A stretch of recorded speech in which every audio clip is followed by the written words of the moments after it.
Bonjour à tous, et bon retour parmi nous. Aujourd'hui, nous affrontons une question qui persiste dans l'esprit de beaucoup d'entre nous vivant dans ce monde moderne, effréné et saturé d'informations. Nous nous demandons pourquoi Dieu semble parfois si lointain, même lorsque nous avons lu tous les bons livres, étudié tous les bons arguments et mémorisé toutes les prières. Pourquoi arrive-t-il que plus nous essayons d'analyser le divin, plus le divin semble s'éloigner? Nous explorons une vérité profonde et stimulante tirée de la vie de Saint Padre Pio de Pietrelcina. C'est une vérité qui peut nous mettre mal à l'aise, mais elle a le pouvoir de libérer nos âmes. L'enseignement est le suivant. Il existe un type de mur spécifique que nous construisons autour de nos cœurs. Un mur fait non pas de pierre, mais de notre propre intelligence, de notre propre rationalité et de notre propre besoin d'avoir raison. Padre Pio appelait cela la barrière de l'orgueil intellectuel. Aujourd'hui, nous allons retourner sur les routes poussiéreuses et brûlées par le soleil de San Giovanni Rotondo. Nous allons marcher aux côtés d'un homme brillant, un érudit, qui a gravi cette montagne non pas pour s'agenouiller, mais pour inspecter. Nous verrons ce qui se passe lorsque la lumière froide de l'intellect humain entre en collision avec le feu brûlant du Saint-Esprit. Et à travers cette histoire, nous espérons découvrir comment nous pouvons, nous aussi, baisser nos défenses et permettre enfin à la grâce de Dieu d'entrer dans les lieux que nous gardons depuis si longtemps. Commençons par comprendre l'atmosphère de l'époque. C'était le milieu du XXe siècle. Le monde changeait rapidement. La science et la raison prétendaient avoir les réponses à tous les problèmes de l'humanité. La foi, pour beaucoup dans les cercles universitaires et élitistes, commençait à ressembler à une relique du passé, quelque chose pour les sans-éducation, les simples, les superstitieux. Pourtant, dans ce coin reculé d'Italie, sur la péninsule du Gargano, un simple frère avec des plaies aux mains et aux pieds attirait des millions de personnes. Ce paradoxe rendait les intellectuels fous. Comment un frère capucin, un homme qui vivait dans une petite cellule et passait ses journées dans un confessionnal, pouvait-il capter l'attention du monde? Voici notre protagoniste. Imaginons-le clairement. C'était un professeur, un homme de lettres, profondément respecté dans les universités de Rome. C'était un homme qui avait passé toute sa vie à cultiver son esprit. Pour lui, le monde était un casse-tête à résoudre, et il possédait les outils de la logique, de la théologie et de la philosophie pour le résoudre. Il avait entendu les rumeurs sur Padre Pio, les miracles, les bilocations, la lecture des âmes. Mais pour un esprit comme le sien, ce n'étaient pas des invitations à l'émerveillement, c'étaient des irritations, c'étaient des problèmes à démystifier. Il ne croyait pas au mystère, il croyait aux faits. Il croyait que si ce frère était authentique, il pouvait être expliqué, et que s'il était un imposteur, il pouvait être démasqué. Le professeur fit donc ses valises, armé de ses carnets, de son scepticisme et de son intellect féroce, et monta dans le train pour Foggia. Nous pouvons imaginer son voyage sur la route sinueuse menant au monastère. Tandis que le bus avançait péniblement le long des falaises abruptes, le professeur regarda autour de lui. Il vit des paysans serrant des chapelets, leurs visages marqués par les lignes du dur labeur et d'un espoir simple. Il vit les malades, désespérés d'obtenir une guérison. Il vit les affligés, aspirant à une parole de réconfort. Dans son cœur, il ressentait un certain détachement, peut-être même un léger dédain. Ces pauvres gens, pensait-il probablement, guidés par l'émotion, à la recherche de magie.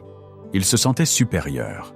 Il n'était pas là pour la magie, il était là pour la vérité, ou du moins sa version de celle-ci. Lorsqu'il arriva au couvent de Notre-Dame des Grâces, le chaos de la foule l'assaillit. Il y avait des bousculades, des pleurs, une intensité de dévotion qui semblait presque primitive à sa sensibilité raffinée. Il observa tout cela d'un œil clinique. Il prit des notes, il analysa la psychologie de la foule, il montait son dossier. Il décida que la meilleure façon de comprendre ce phénomène était de confronter l'homme lui-même. Il s'arrangea, grâce à diverses relations, pour être dans la sacristie, espérant attraper Padre Pio avant ou après la messe, ou peut-être entrer dans le confessionnal, non pas pour confesser des péchés, mais pour engager un dialogue théologique. Il voulait tester le frère. Il voulait voir si ce simple prêtre de campagne pouvait résister à la rigueur d'un intellect universitaire. Le moment arriva. Le professeur attendait debout. La porte s'ouvrit et Padre Pio entra. Il était soutenu par 2 frères, marchant avec cette démarche traînante et douloureuse causée par les plaies de ses pieds. Le professeur redressa sa posture, préparant ses remarques d'ouverture, préparant les questions sophistiquées qu'il avait formulées pour sonder l'orthodoxie et l'état mental du frère. Mais Padre Pio ne s'arrêta pas. Il ne regarda pas le professeur avec la curiosité d'un débatteur. Il le regarda avec quelque chose de bien plus terrifiant, les yeux d'un père regardant un enfant rebelle. Padre Pio marqua une pause. Le bruit animé de la sacristie sembla s'estomper. Le frère tourna son regard directement vers l'érudit. C'était un regard que beaucoup ont décrit comme brûlant, un regard qui dépouillait les couches extérieures de la prétention et voyait directement au centre de l'être. Le professeur ouvrit la bouche pour parler, pour se présenter, pour énumérer ses titres. Mais avant qu'une seule syllabe de son discours préparé ne puisse s'échapper de ses lèvres, Padre Pio parla. Il ne demanda pas quel était le diplôme de l'homme, il ne l'interrogea pas sur ses théories, il ne demanda pas ce qu'il pensait de l'existence de Dieu ou de la nature de la Trinité. D'une voix bourrue, mais percée d'une autorité surnaturelle, Padre Pio dit simplement « Pourquoi es-tu ici? Tu agis comme un juge, mais tu as oublié comment être un fils. » Le professeur fut stupéfait. L'air quitta ses poumons. Il tenta de rassembler ses défenses. « Mon père, balbutia-t-il, je suis ici pour observer, pour comprendre la nature de votre ministère. » Padre Pio agita la main, écartant le jargon intellectuel comme s'il s'agissait d'une mouche bourdonnant autour de sa tête. « Tu veux comprendre avec ta tête, dit Padre Pio, mais ta maison est sombre parce que tu as fermé les volets de ton cœur. » Et puis, le saint fit l'impensable. Il ne débattit pas, il n'argumenta pas. Il se pencha simplement et chuchota une date et un lieu. Juste quelques mots. La couleur quitta le visage du professeur. Son carnet glissa de ses doigts et heurta le sol en pierre avec un claquement qui résonna dans le silence. La date et le lieu que Padre Pio avait chuchoté faisaient référence à un événement spécifique de la vie du professeur. Un moment de péché secret, un moment de trahison qu'il avait enfoui profondément sous des couches de rationalisation et d'oubli. C'était un moment qu'il avait écarté par la raison, se disant que ce n'était pas un péché, que c'était compliqué, que Dieu, s'il existait, comprendrait la nuance. Mais à la lumière du regard de Padre Pio, il n'y avait pas de nuance. Il n'y avait que la vérité. Le château intellectuel que le professeur avait construit, la forteresse de logique où il se cachait de sa propre conscience, se brisa en un instant. Padre Pio le regarda, non pas avec colère, mais avec une profonde tristesse. « Va, dit-il doucement, va à l'église, mets-toi à genoux. Ne réfléchis pas, pleure simplement. Tu ne peux pas trouver Dieu dans tes livres tant que tu ne le trouves pas dans ton humilité. » Le professeur ne discuta pas. L'érudit arrogant qui avait gravi la montagne pour analyser un spécimen avait disparu. À sa place se trouvait un homme brisé, tremblant. Il se retourna et entra dans le sanctuaire, tombant à genoux, non pas comme un critique, mais comme un pénitent. Il pleura. Pour la première fois depuis des années, il n'analysa pas ses larmes. Il les laissa simplement couler. Et dans ses pleurs, dans cet effondrement total de son orgueil intellectuel, il trouva la présence de Dieu qui lui avait échappé durant toutes ces années d'études. Cette histoire, mes amis, ne concerne pas seulement un homme arrogant, c'est un miroir pour nous tous. Nous vivons à une époque qui vénère l'information. Nous avons la connaissance du monde au bout des doigts. Nous pouvons rechercher de la théologie, de l'apologétique et de l'histoire spirituelle en quelques secondes. Nous pouvons débattre de la foi dans les sections commentaires et les dîners mondains. Mais Padre Pio nous enseigne une vérité dangereuse. Nous pouvons savoir des choses sur Dieu sans connaître Dieu. Nous pouvons posséder la carte sans jamais faire le voyage. Padre Pio avait souvent affaire aux savants et aux intelligents. Des médecins venaient examiner ses stigmates, armés de revues médicales et de scepticisme. Certains, comme le docteur Festa, venaient avec un cœur ouvert et repartaient convaincus du surnaturel. D'autres venaient avec leur opinion déjà faite, ne voyant que de l'hystérie ou un traumatisme. Envers ceux qui venaient avec orgueil, Padre Pio était souvent froid, distant, voire dur. Pourquoi? Était-il contre l'éducation? Était-il contre la science? Absolument pas. Padre Pio était un homme d'une profonde sagesse. Il conseillait à beaucoup de gens d'étudier, de devenir médecin, avocat et enseignant. Il a construit l'un des hôpitaux les plus avancés d'Europe, la Maison du soulagement de la souffrance. Il respectait la vraie science, mais il comprenait une loi spirituelle que nous oublions souvent. La connaissance enfle, mais l'amour édifie. Lorsque nous approchons Dieu avec un orgueil intellectuel, nous disons essentiellement « Je croirai en toi, Dieu, tant que tu rentreras dans la boîte que j'ai fabriquée pour toi. J'accepterai tes miracles s'ils suivent ma logique. Je suivrai tes lois si elles s'accordent avec ma sensibilité moderne. » Nous nous faisons juges et faisons de Dieu l'accusé. Padre Pio voyait clairement cette dynamique. Il savait que la grâce est comme l'eau, elle coule vers le bas, elle s'accumule dans les endroits les plus bas. Si nous nous tenons sur la montagne de notre propre orgueil, l'eau de la grâce coule juste à côté de nous. Nous restons secs. Mais si nous descendons, si nous nous abaissons, si nous admettons « Seigneur, je ne sais pas tout, je suis petit, j'ai besoin de toi », alors nous devenons un vase capable de contenir l'océan infini de l'amour de Dieu. Approfondissons ce thème avec un autre moment de sa vie. Il fut un temps où un célèbre théologien vint lui rendre visite. Cet homme était un expert en droit canonique et en théologie morale. Il obtint une entrevue avec Padre Pio et commença à lui poser des questions complexes sur la nature de l'âme et le moment précis où la grâce pénètre le pénitent. Il traitait Padre Pio comme une encyclopédie spirituelle. Padre Pio écouta un instant, le visage impassible. Puis il interrompit le théologien. « Mon fils, dit-il, combien as-tu prié avant de venir ici ?»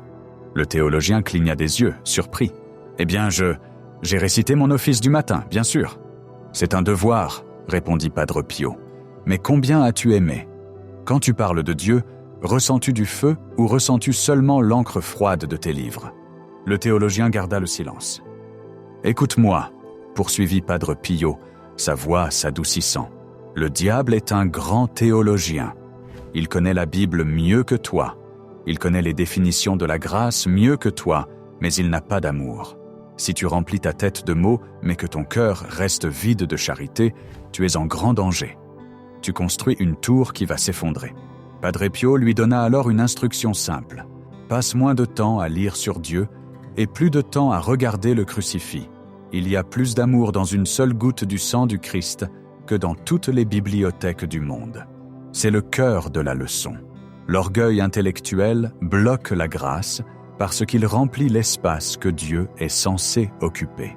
Lorsque nous sommes pleins de nos propres idées, il n'y a pas de place pour le Saint-Esprit. Nous devenons rigides. Nous devenons incapables d'être surpris par Dieu. Pensez à l'atmosphère de la messe avec Padre Pio. Des milliers de témoignages nous disent que pendant la messe, Padre Pio semblait quitter ce monde. Il pleurait. Il fixait l'hostie avec un mélange de terreur et d'adoration. La messe pouvait durer 3 heures. Maintenant, imaginez le sceptique qui se tient là. Le sceptique regarde sa montre. Le sceptique pense « c'est inefficace. Pourquoi fait-il une pause si longue? Fait-il cela pour le spectacle ?» Le sceptique est piégé dans le temps, piégé dans la critique. Mais l'âme humble, la paysanne, le pécheur repenti, ou même l'érudit converti qui se tient à côté de lui, voit quelque chose de différent. Il ne voit pas un retard. Il voit un homme suspendu à la croix. Ils ressentent le poids du sacrifice. Ils entrent dans le mystère parce qu'ils ont cessé d'essayer de l'analyser et ont commencé à essayer de le recevoir. La dureté de Padre Pio envers les arrogants était en fait un acte de miséricorde. C'était une frappe chirurgicale. Il savait que tant que l'érudit ou le sceptique se sentait supérieur, ils étaient damnés. Leur orgueil était un cancer qui rongeait leur âme. En les choquant, en les ignorant ou en révélant leurs péchés secrets, Il essayait de briser la coquille de leur ego afin que la lumière puisse entrer. Il y a une belle histoire d'un jeune médecin qui travaillait à l'hôpital de San Giovanni Rotondo. C'était un homme de science, un croyant, mais qui luttait avec les aspects non scientifiques de la vie de Padre Pio. Il ne parvenait pas à concilier sa formation médicale avec les rapports de guérisons instantanées. Un jour, il se retrouva à marcher dans le jardin du monastère, l'esprit agité par des doutes. Il tomba sur Padre Pio. Le frère s'arrêta, regarda le jeune médecin et sourit, un rare sourire rayonnant. Il tapota la poitrine du médecin, juste au-dessus de son cœur.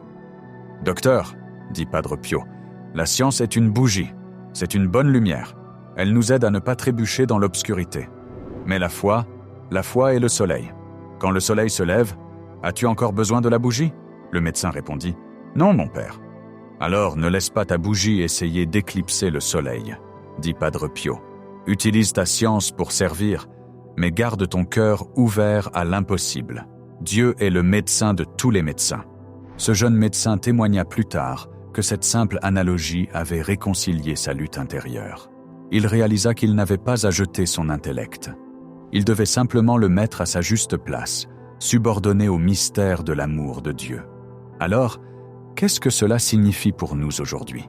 Nous ne sommes pas des professeurs voyageant en Italie dans les années 1950, mais nous sommes des voyageurs, nous sommes des chercheurs, et nous sommes constamment tentés par l'orgueil de l'intellect. Lorsque nous traversons une crise dans nos vies, une maladie, une perte financière, une relation brisée, notre premier réflexe est souvent d'analyser. Nous demandons pourquoi. Nous exigeons des explications de Dieu.